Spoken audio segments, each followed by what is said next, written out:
उज्जैन में भर्तरी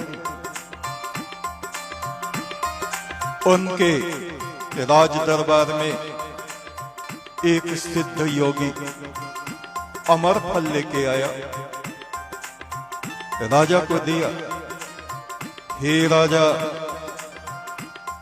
तुम बड़े धर्मात्मा, प्रजापालक,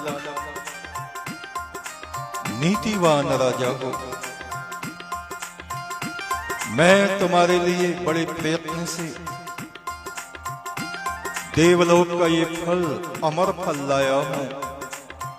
तुम इसे ग्रहण करो, जिससे तुम अजर अमर हो जाओ और ये तुम्हारा धर्म राज्य हमेशा हमेशा चलता रहे। राजा अपनी पत्नी पिंगला में बहुत ज्यादा आसक्त था। अंतःपुर में गया, रणवास में गया, कहा रानी, ये अमर फल प्राप्त हुआ है, इसको तुम खा लो। तुम्हारी सुंदरता, ये यौवन हमेशा हमेशा बना रहेगा। मेरा क्या है, मैं तो बस तुम्हारा चंद्रमुख देख देख के प्रसन्न होता रहूंगा। रानी ने वो फल लेके रख लिया। वो रानी घोड़ों का जो दरोगा था, क्षेत्रपाल, उसमें आसक्त थी।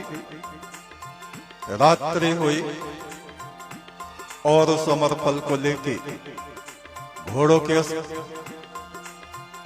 अस्तबल में गई और उसको ढूंढा, कहां है। उससे मिली, कहा, मेरे प्रिय राजा मुझ पे आसक्त है और मैं तुम पर आसक्त हूं। तुम मेरे अति प्रिय हो, ये फल तुम खा लो, तुम हमेशा सुंदर और युवा बने रहोगे, तुम्हारी मृत्यु भी नहीं होगी। उसने भी उस फल को लेके रख लिया। वो एक नाचने गाने वाली वैश्या पर आसक्त था। रात में ही वहां गया और कहा, ऐ हुस्न की परी, देख आज मैं तेरे लिए क्या तोहफा लेके आया हूं। अमर फल ले, इसको तो खा ले, तेरा रूप सौंदर्य हमेशा हमेशा जगमगाता रहेगा, झलमिलाता रहेगा।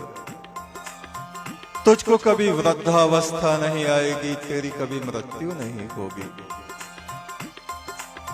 उस नाचने वाली वैश्या ने भी वो अमर फल लेके रख लिया। सोचने लगी, मुझ जैसी पापात्मा आज तक जीवन में कोई पुण्य कर्म नहीं कमाया।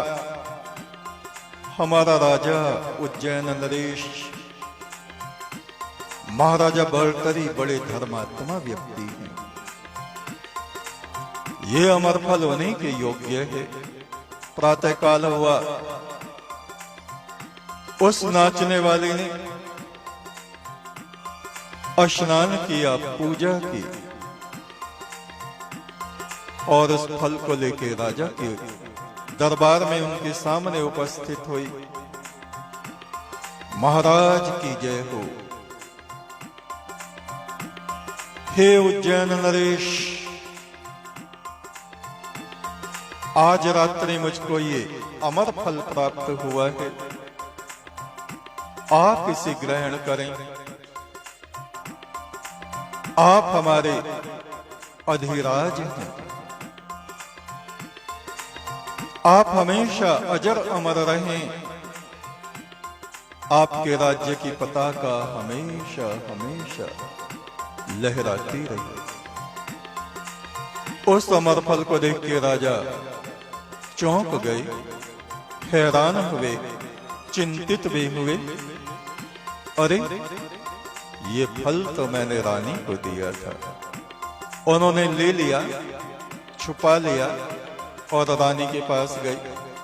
रानी, हे देवी पिंगला, वो अमर फल कहां है? वो तो मैंने खा लिया, कल ही खा लिया। राजा ने म्यान से तलवार निकाली और कहा, तो ठीक है, मैं देखता हूं तुम्हारा सिर अभी धड़ से अलग होता है कि नहीं। जोर से राजा ने तलवार घुमाई और वो हाथ जोड़ने लगी। महाराज, मुझे मत मारिए। राजा ने कहा, जब तुमने अमर फल खा लिया, अब तुम अमर हो गई, तलवार तुम्हारा क्या करेगी? बोले, नहीं नहीं, मैंने नहीं खाया। तो फिर कहां?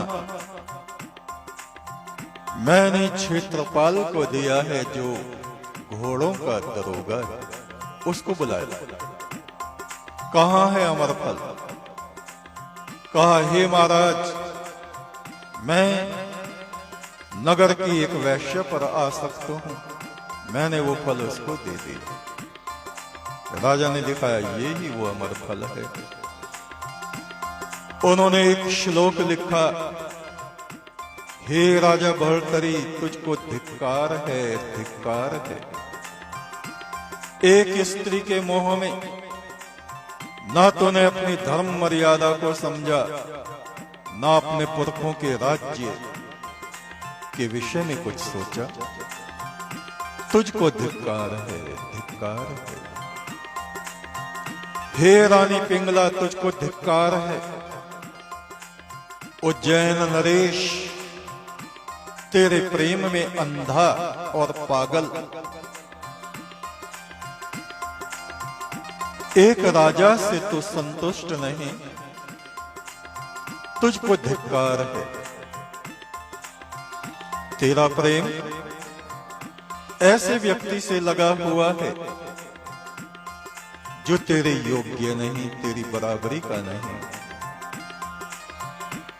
फिर उन्होंने आगे उसमें लिखा, हे क्षेत्रपाल, तुझको धिक्कार है, धिक्कार है।